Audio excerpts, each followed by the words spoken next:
Question number 18. A thin copper wire. Okay, let us write down a thin copper wire and a thick copper wire. A thick copper wire. Okay, are connected to an electric cell. Are connected to an electric cell. Right.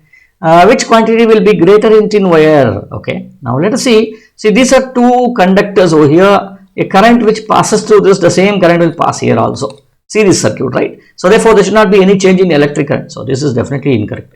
Number of free charge carriers per unit volume, N, right? Here this one, N is equal to Q divided by V. Okay, number of charges per unit volume. So this will also not change because it is specific for a given metal. Both are copper. So this is also incorrect. It will not change.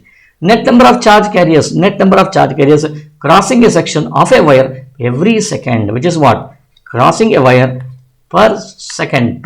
What is Q by T? Once again incorrect.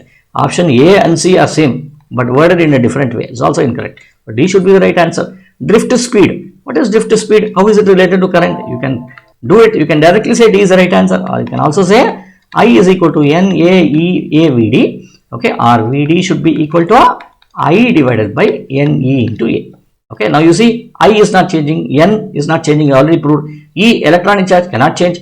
A, what is happening here? A here is much larger here, right? A is larger here, so VD should decrease over here, and here VD should be higher over here, right? So if the question was regarding the drift velocity in both the conductors, you can get to know about this one using this equation. Okay, let us move on to the next.